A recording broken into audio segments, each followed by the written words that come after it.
This consultation over gay marriage threw up a surprising result. While 53% of those who responded were against gay marriage, 61% were in favour of allowing heterosexual couples to have the option of a civil partnership. Now, the government has decided not to legislate for this option in the bill currently before Parliament.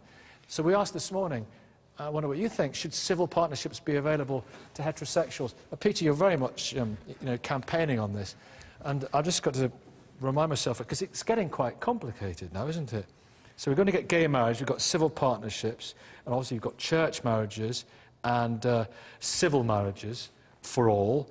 So why do you want civil partnerships for heterosexual people, for straight people? When the Civil Partnership Act was first introduced in 2003-2004, I was shocked that the government, the Labour government, stipulated that civil partnerships should not be open to heterosexual couples. I thought that violated the fundamental principle of equality. Yes, I campaigned for gay equality, but in this instance, I also campaigned for the right of straight couples to have a civil partnership if they wish. Right now, David Cameron is saying he's not going to support heterosexual civil partnerships because he thinks it would undermine marriage. I don't agree with that, and I'm delighted that when I met the Archbishop of Canterbury a couple of weeks ago, Justin Welby said that he supported the right of heterosexual couples to have a civil partnership.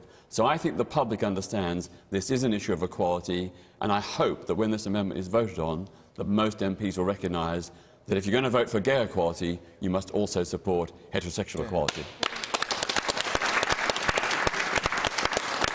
What's of the argument that David Cameron, for one, makes? And it was an argument when we were discussing gay marriage, of course, that many people in favour of gay marriage put to those who were against it. They said, look, this is going to strengthen marriage, having gay marriage. So the argument David Cameron's making at the moment is that by having the civil partnership option for heterosexuals, that will dilute marriage.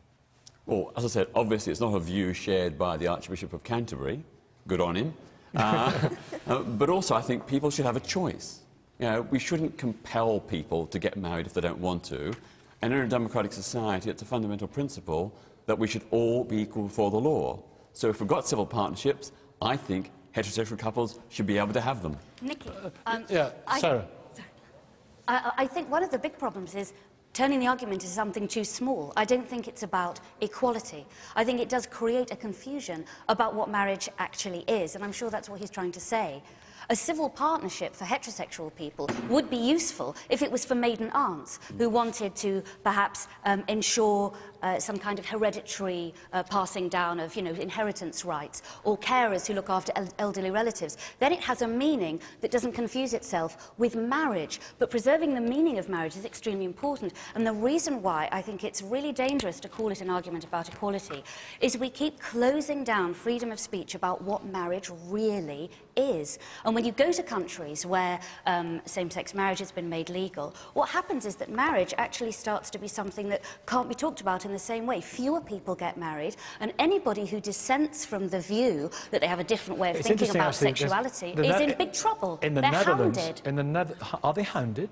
Oh, I was talking to a guy from Canada recently, and when you're in a school, if you're a teacher, you have to be incredibly careful about what you're saying. If only one person thinks you're being prejudiced, you will be in big trouble. And it's the danger of this rigorous kind of hounding of people who have different views about the mystery of sexuality. I think it's a conversation that's so deep and so profound. The whole of human nature is at stake, and I find it deeply offensive, and I find it a closing down of my freedom of speech that in a few months' time, perhaps, if gay marriage goes through, you're talking about same-sex. Are you talking about same-sex it. marriage here, really? But we're talking about the right of heterosexual people to have... Why shouldn't they just be able to have civil partnerships? Because it's all part of the same argument in which we talk about equality at stake, and Kate, it isn't at stake with the heterosexual... Kate will explain to you, because, Kate, you would, if you were to be partnered again, you would not... am I right in saying you would quite like to, as a heterosexual woman, you'd quite like to have a civil partnership rather than a marriage? Absolutely right. I have Tell been her married. why. That would be better for you. And even at the time, I would rather have had a civil partnership. The reality is this, and it drives me absolutely crazy. People start talking about we've got to protect what marriage means and traditional marriage. Here's the history of marriage. paying a price for a bride. 200 years ago, even in this country, when a woman got married, she became effectively her husband's property. She was essentially a slave. The history of marriage is absolutely terrifying and awful, and it's great that lots of people in the 21st century have redefined it so that they can celebrate their relationships their way. And if some of them want to do that by not using the word marriage, not using the word husband, not using the word wife, having a partnership, having a relationship which is cemented not as a part of a religion, you don't want to be someone's own, wife? Then absolutely, I think I would much rather be somebody's partner. That, to me, is a much more comfortable thing. In this day and age, being given away by my dad, nonsense. It would be great if it left everybody else the freedom to have that definition of marriage that is sacramental and that is profound and that is about spiritual. being your husband's property. Surely even you don't want that. I wouldn't be my husband's property if I was married. And marriage is something profoundly rooted in nature. Let's go even creation. further and give people even more choice. Hang on, this debate is not about marriage, it's about civil partnerships. It's about giving people the right and freedom in a democratic society to make their free choice. In the Netherlands, where they've had both civil partnerships and civil marriages open to all couples, gay and straight, for over a decade, today a majority of civil partnerships are between heterosexual men and women who choose that as their preferred option. You're entitled to your beliefs, but they shouldn't be beliefs that deny people the right to their options in a free society. So, Peter, what do you think will be the proportion of gay couples in the future choosing to be married with all the baggage that we hear about from Kate, or choosing to be civilly partnered, if that's the right expression? I think the gay and straight communities are likewise divided. There are some people who want marriage, some people who prefer civil partnerships. Yeah. What I'm saying is, in a deep, free and democratic society, let everyone make that choice. Don't dictate. Gentlemen It is here. dictatorship that's happening, though, in the places where this is Sarah, happening. I will just hear from this gentleman and we'll be right back. Good morning. Thank you. There's a few things that need to be considered here. Firstly, that marriage is not the issue that's on trial here, and it needs to be respected for what it is. Secondly, we need to understand where this argument has come from. The whole issue about civil partnerships is actually about property and property rights, and recognising that there are different kinds of relationships out there.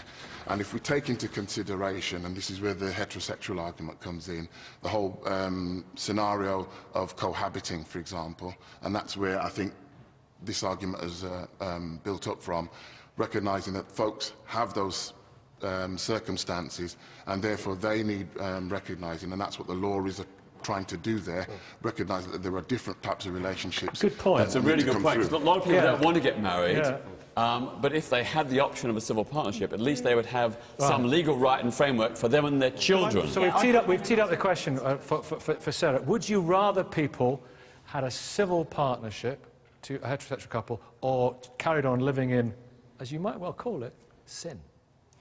I don't think it's an either-or situation. Well, it is. Well, I think what we need to do is really actually lots help of people who are deliberately not getting married because they don't. And if you said to them, well, you could have a civil partnership, they'd jump at the chance. Instead of which, they're having non-legal That might be better for children. But the reason why we want to have a voice in this is to help people understand the depth of marriage, to help people understand that it is about children, that it is about people getting married for 48 hours. We've got a sky-high divorce rate. I think because we're forcing people to get married doesn't mean that people understand the importance of marriage. On the contrary, I agree with you. I agree with you in that. We do need to understand more deeply what it's about. Drive-through marriages you can get these days. Sarah, surely that's what you should be worried about. If I want to go into a church, under the current arrangements, if I want to go into a church and make a public commitment to somebody before God, as a lifelong commitment, I will be able to do that. Well, I don't know in which church you would be able to do that, but because marriage is much more than just a commitment to another person. There is also that element of conjugality, permanence, Hang on, we're talking and about fidelity. civil partnerships. We're not talking about marriage. Can I make a different point here? We're talking about the right of straight people to have a civil partnership. I'm a Christian in a civil partnership, and actually I would like civil partnerships to remain for a while, pragmatically, a space where gay people can work out a bit more about what it's like to have their relationships public. This is a very, very different idea. For many, many centuries, gay people have had to put up with a lot of persecution, and I must say that it's very hard to respect the Church's position because it's a morally disrespectful position. It's been very, derogatory of gay relationships up until very recently. But I would like civil partnerships to be a space just to work so gay people can work out what it's like to be public about their relationships. And also, I think there is... Well, what about straight There is also an element civil about how just because someone doesn't get married, a straight couple doesn't get married, doesn't mean that they therefore remove themselves from all the problems of how men and women relate to each other. These are embedded in culture more generally. And I do sometimes wonder whether if people think just by not getting married they can somehow have a freer relationship, they might be deluding themselves a bit there, because the evidence shows that people who aren't married still conform to the old stereotypes of women. You can get away from all those, you know, bridal magazines and the 20 like grand marriage. But the point would be it takes more, well. it takes more than just... Some people really don't want all the trappings that come with a wedding, and I would agree with you. I've got friends who are straight, but they don't really feel like the terms husband and wife describe the kind of relationship they want. They would say that they're partners. They want to be equal, and they want to be free from these, you know, patriarchal overtones. So why not give them what they want? I've got parties to celebrate 10 years of their relationship, and they've even said on the bottom, P.S. we're never going to get married, so if you want to get us a present, can you do it now? And they would love a civil partnership. What we're arguing about here... What's the problem with what? Choice. All we're arguing here is choice, to give people an opportunity, if they want a civil partnership, a marital partnership, just give people an opportunity. But it's not just we have freedom of expression, we have freedom of association, we have freedom of religious beliefs. It's not just a question of personal choice, because you're asking society to sanction your relationship in some way, and also to provide a space into which that relationship can grow. So it's not just a question of personal choice. Why should the opportunity be provided? Because it's got to be debated at a high level rather than just individuals that we're checking. There's no higher level than this programme. What are you talking about? Society has already said that gay people can have a civil partnership. Why can't straight people have a civil partnership? Pragmatically, because it takes time for that to evolve. Good morning. So we know what it means. Should straight people be accorded this right? In my view, I think it should be what you are arguing here between the heterosexual couple and straight couple and also the homosexual couple is the individual rights, my rights or my choice, whom should I live with, whom should I have sex with, or whom should I love. That's my choice. Similarly, what society is going to do. Hello to you. Yeah, hello. I'm French, living here in Birmingham this year. In France, we have a completely different situation since the church and the state are completely different. So we can actually get married, but not religiously, but civilly. So I think that, and just like now, this week, we've got gay marriage for gay people now, so like civil marriage.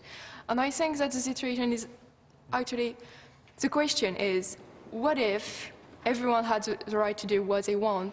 Like, what it is to be married, you can be, I want to be civilly married someday. Maybe. Civilly partnered, yeah. But like, maybe not religiously, or, but why can't we have a choice? Okay, so what, just explain one more time, why do you feel so threatened by this? I think partly but because of what you were explaining well, that people don't understand what marriage really is, and it is We're talking about civil partnerships, not marriage. This is a debate about civil partnerships. But there isn't a definition of what... You say people don't understand what marriage is. The reason why these civil partnerships... Because Because I'm trying to get to the point that the reason why these civil partnerships are being introduced is part of a larger argument about equality, as though if you don't see everything as equal, you're somehow a persona non grata. And that is part of a much larger ideological tsunami that is happening around this. It's not about choice. That choice is not what happens. If it comes down to it, surely it is about choice in the sense that if you have a couple and they have a choice to carry on living together or to be civilly partnered, as it were, should they not have that right to have a civil partnership? Just as they have that right to have a civil marriage if they so desire it, which keeps the church right out of it. Why, well, church even aside, why does the state support marriage? It supports it because it is orientated towards permanency, fidelity, and the raising of children in a safe environment. So civil partnerships, aren't they? Well, not necessarily. I think people are even quite unclear about what they're actually for, and they seem to be doing it as almost a statement against something rather than for something. I think I'm agreeing with my partner on the right here. My big concern is that you know, if the government's same-sex marriage bill goes through, gay people will have two choices, a civil marriage or a civil partnership. But heterosexual couples will only have one choice, a civil marriage. And that's why I say that in a free society, everyone, gay and straight, should have the same rights and the same responsibilities. So I hope MPs and members of the House of Lords will vote to ensure that straight couples can have a civil partnership if they wish. It's not about what you believe or I believe. It's about the principle of equality. But I think we've also... Equality can't just steamroll through everything. There are different things that men bring to relationships and women bring to relationships. I'm sure on a programme like this, there would have been efforts to make sure there were as many women on the panel as there are men on the panel. It's hard to work out quite what that's about, but we have a sense that men and women bring different things to relationships. So I would say that a mixed-sex relationship will be different from a same-sex relationship. And also same-sex relationships are being persecuted in the way that mixed-sex relationships haven't. And that's an important thing to work through. It takes time. Do you want the last word? Not really. it seems to me that the way we are going is we are going to have a three-tier system. You can get married, bells and whistles, in front of God in a church if you want. You can get married in a civil marriage, which has none of those trappings, and then civil partnership is an extra dimension, and the way things are going, it will be what you want to do if you want to make a partnership, not publicly, but privately. Of course that should be available to heterosexual and gay couples. The complete range of choices. So it's just, for you, it's just a matter of basic equality, logic. And should we also have polygamous civil partnerships? Should we also have, we mentioned the Netherlands, but there are already three-way unions. You said polygamous civil partnerships. Polygamous, yes. Should we have those as well? Where should we be going next? We'll debate that in a couple of weeks' time, maybe. The debates continue on Twitter. Next week, we're back with a special debate, Are Religions Unfair to Women? From now, goodbye from everyone here in Birmingham.